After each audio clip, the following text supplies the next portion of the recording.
survivalism. He's got survivalism. I got survivalism. Hey, hey.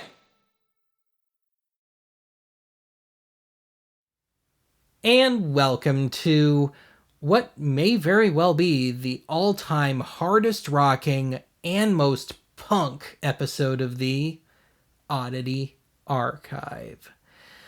Of course, that doesn't necessarily mean rock music, but we'll get back to that. Anyway, as of the day that this comes out, we'll be, I believe, a couple days shy of the big main annual Oktoberfest celebration over in Munich, Germany.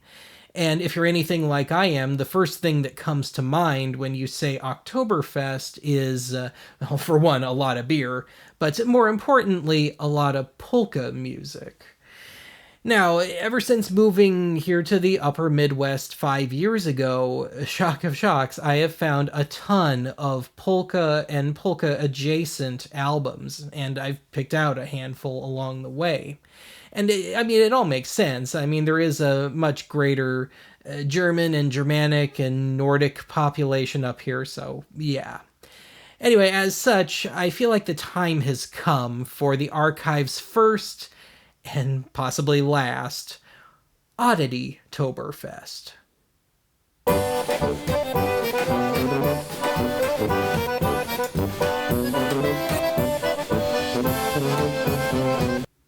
Get used to that Oompa Loompa rhythm, because you're going to hear it a lot today.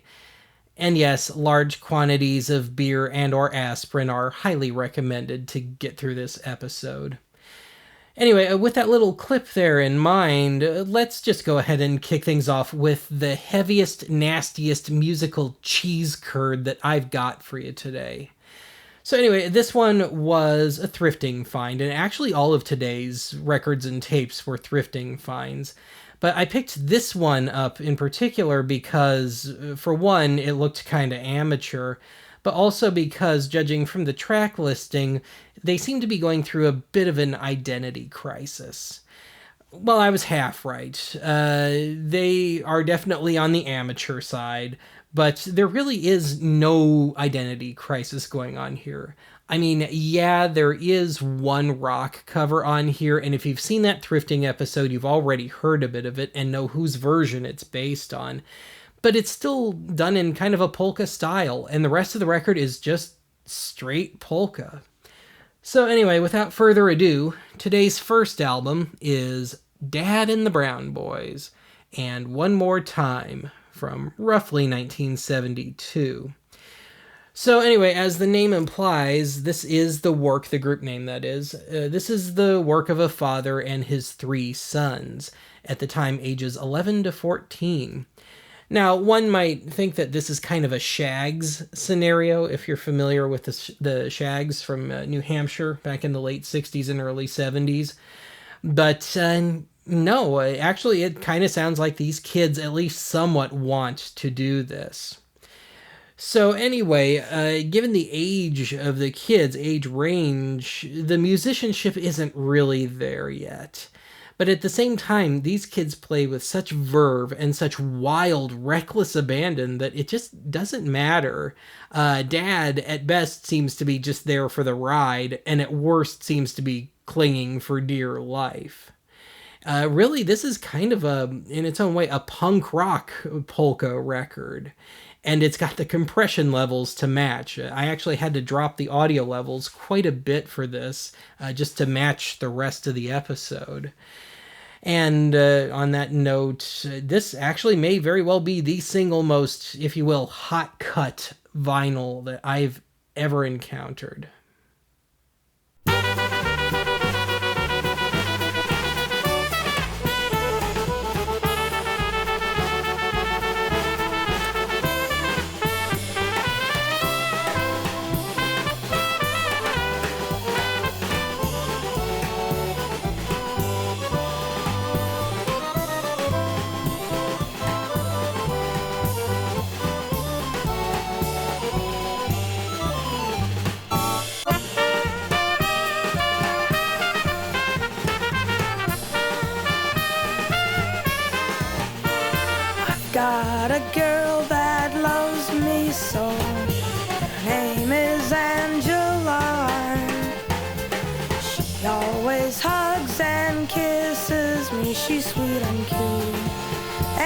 is all mine.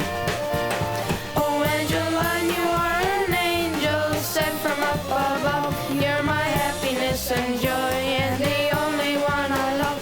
Angeline, you are mine. You're the sunshine in my life. In a year or two, you'll be my loving wife.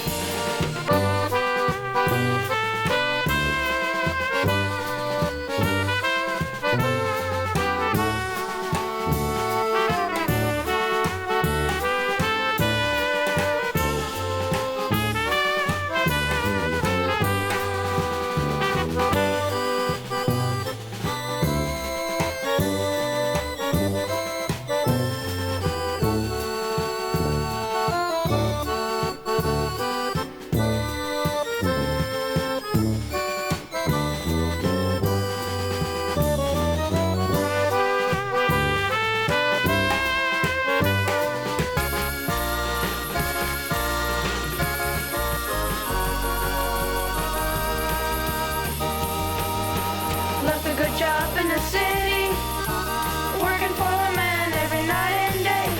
And I never lost 1 minute of sleeping, worrying about the way things might have been. Big wheels keep on turning, proud Mary keep on burning. Rolling, rolling, rolling down the river.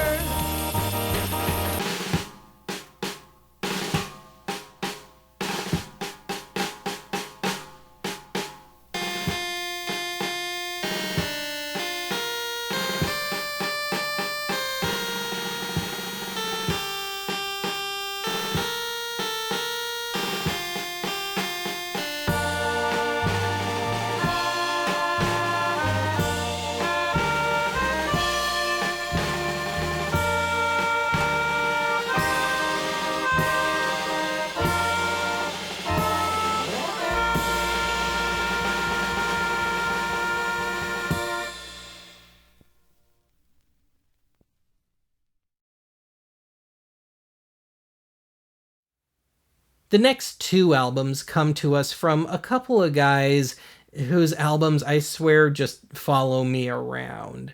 I mean, for a while there, I seemed to be picking up another one of their albums in every other thrifting video. So these guys have also already gotten a proper regular Oddity Archive episode segment back on the 2018 Christmas special. But we got to bring him back here. It would not be Oddity-toberfest without a visit from our two favorite screwball Swedes, Stan Borison and Doug Setterberg. And enjoy these two records. This is as far away as we're getting from polka today. This is as close as we're going to get to pop today. So anyway, let's kick things off with what was actually their first full proper album. From 1962, it's Just Try to Sing Along in Swedish. Yeah, I can't really do the accent.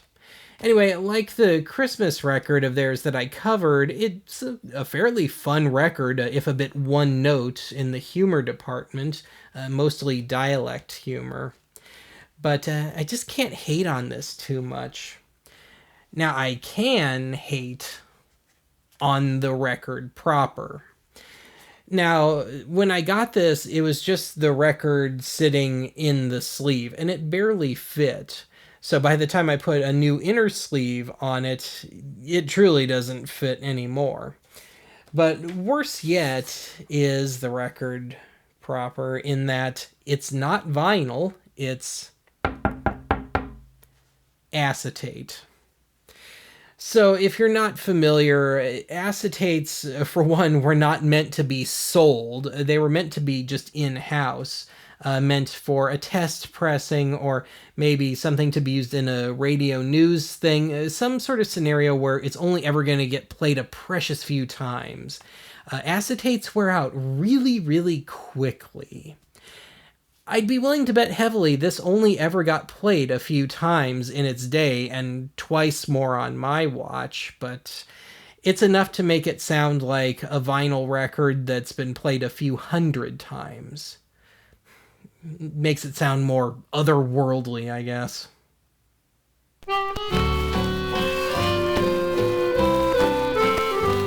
Then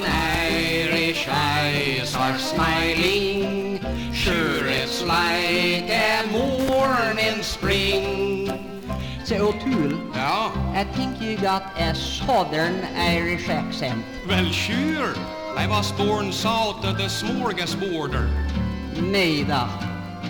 Hey, who is that slick chick over in the corner there? But she's a newcomer. She just came over. Yeah, well who is her name? Her name is Susie. And if you knew Susie like I know Susie, oh, oh, oh, what a girl. Say, that Susie's got kind of wavy hair, huh? No, she doesn't have wavy hair. She hasn't? Her hair is straight. It's her head that's wavy. Oh, I couldn't tell from here. She is kind of cute, but her stockings are wrinkled. Well, she isn't wearing stockings. Heavens to Betsy.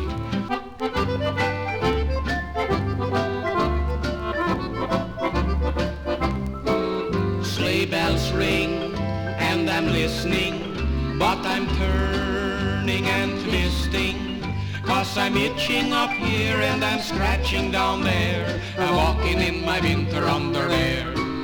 But when it comes to other clothing, Well, the thing that I am loading it's when my face turn blue. and contortions I go through. I'm walking in my winter underwear. They're from Sears Roebuck.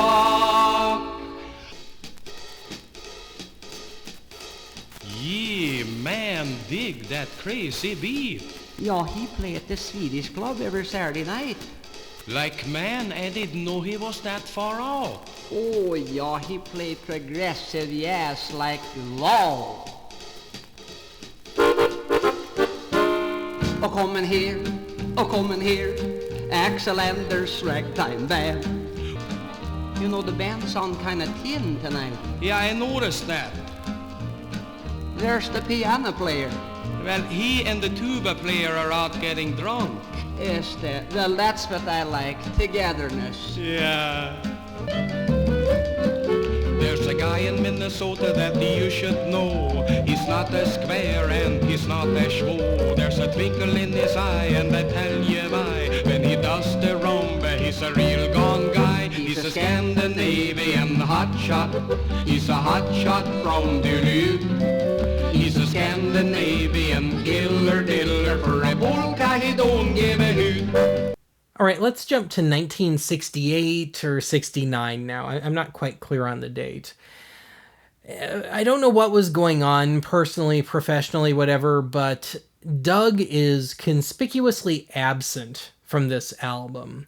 And he does appear on the cover, and he's still present as a writer, but he is nowhere to be found on the recording proper. And I find myself missing him quite a bit. But anyway, the album in question is Honey, Little Green Apples, and Other Swedish Smorgasbord Hits. Although they left off the hits on the front, it is present on the back.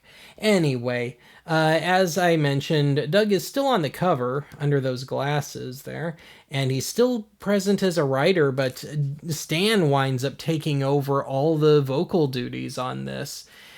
He winds up double tracking his voice throughout, and occasionally he kind of sort of loosely tries to interact with his overdubbed self or overdub his original self, and the timing just isn't there. And that's kind of indicative of the problem that this record has. It's just not quite there for the most part. The timing is off. The jokes are a good bit more mean-spirited than usual. And yeah, it's just a frustrating mishmash of almost great stuff and outright duds. But with regards to the almost great stuff, the two chief examples would be the two tunes that get top billing on there. Honey and Little Green Apples. So the old Bobby Russell penned tunes that Bobby Goldsboro and O.C. Smith, respectively, turned into hits back in 1968. Now, I've never been a fan of either song in its hit version, and I actually consider Honey to be one of the absolute worst hit singles of the 60s. So to hear them get reduced to, respectively, a fat joke and a my wife can't cook joke, I'd call that poetic justice. She was dumb and not so smart, but that girl was full of heart and lungs and spleen and liver and kidneys and stomach. That girl had guts, but she had no brain. And you really can't miss her. Oh, I love it. She's getting so large. Yeah, she's gaining weight daily. She's big as a barge. When I wake up in the morning, I'm so hungry and I jump right out of bed. I tell Hilda I want breakfast, but what she does is just roll over and play dead. Hilda don't make very good fish cakes and her cooking's full of mistakes all the time. Hilda don't make very good herring, and that's just what keeps me swearing all the time. And I mumble bad words too. You should not be to chase women till you've lost your teeth and hair, 'cause no great romance ever started in a rocking chair. Many good tunes aren't supposed to be played on old violins, but fiddling sure is tough when you got two double chins. So don't put off chasing women till you're too old to catch 'em. Don't postpone romance, 'cause they say the time comes when women look like lumpy men. Don't postpone romance. I think I'll go up and look around, yes, for the halibut. And 15 minutes later he had found where it was stored, and 20 seagulls fainted when he threw it overboard. Who hid the halibut on the poop deck? Who hid the halibut on the poop deck? Well, we never knew what screwball in the crew had hid the halibut on the poop deck.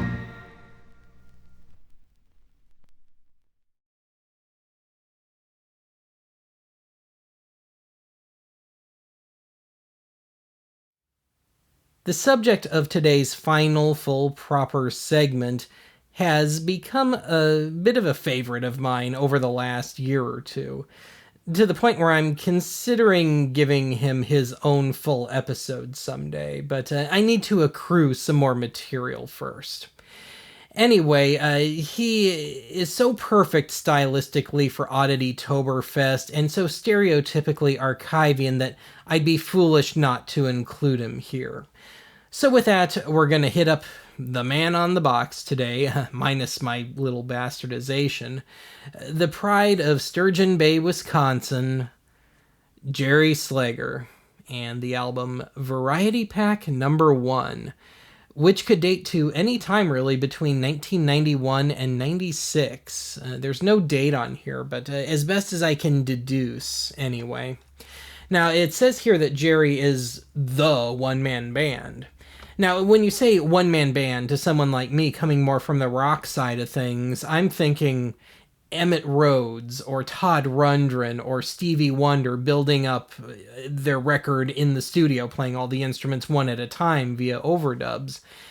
No, Jerry is the true old-school version of one-man band, like Carnival Midway Sideshow one-man band, banging on a bunch of instruments at once, one-man band.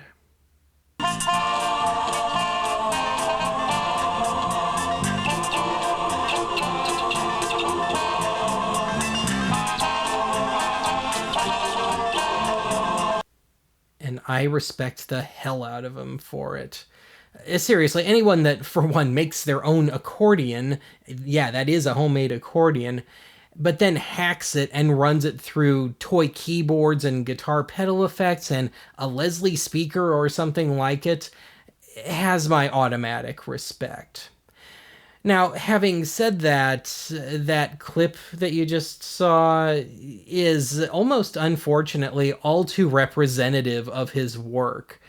Yeah, most of it really is almost Maria levels of woozy and disjointed, if you remember that cassette I covered a while back. But anyway, getting back to Jerry himself here, he's kind of enigmatic. He's never had a website.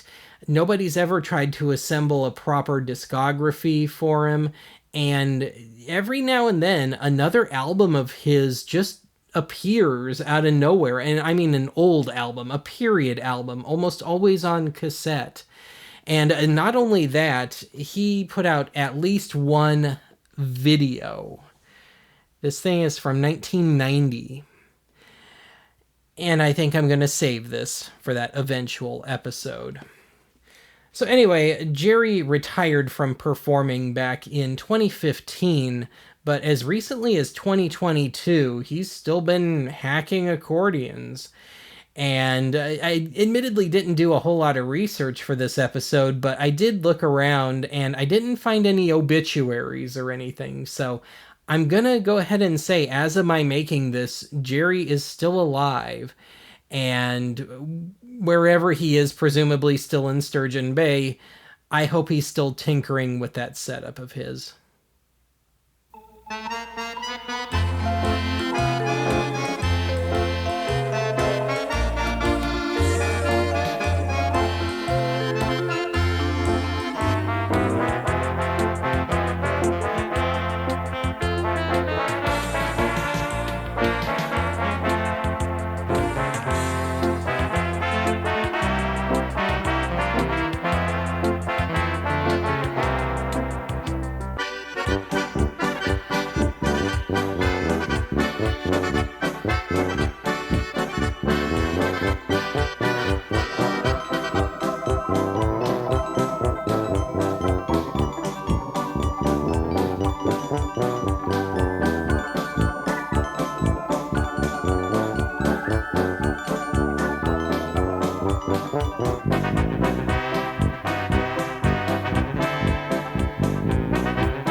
Taking a tour around the world, we'll be stopping at various points, hearing the song, It's a Small World, starting in Switzerland.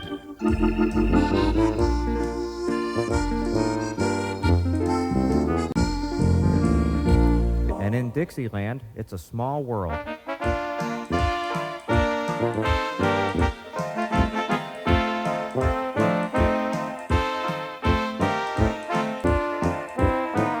Last, in Germany, It's a Small World.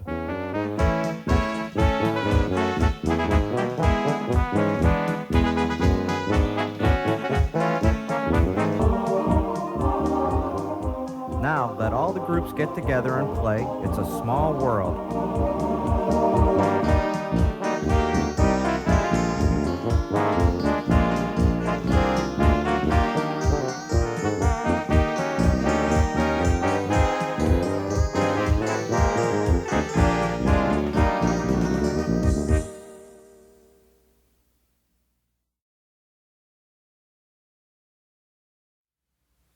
Well, it wouldn't be Oktoberfest, or Oddity-toberfest for that matter, without the token slow dance.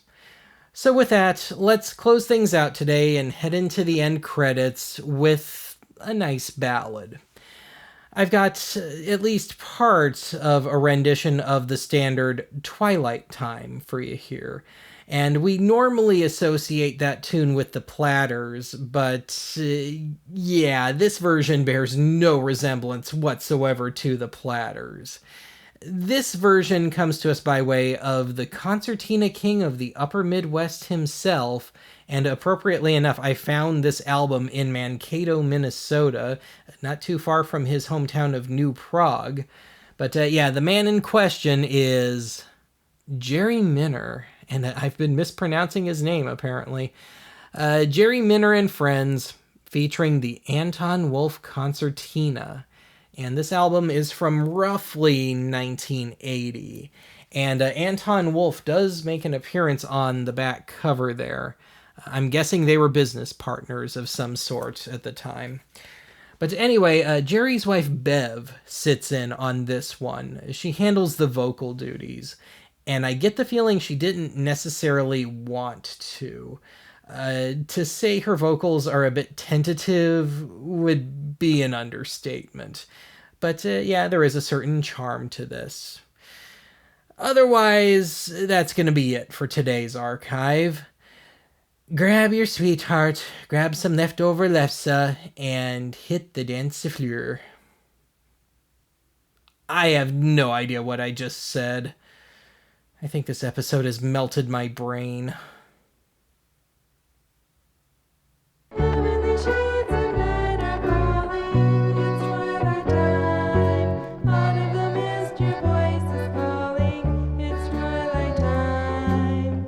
When purple colored curtains mark the end of day, I hear you, my dear, at twilight time.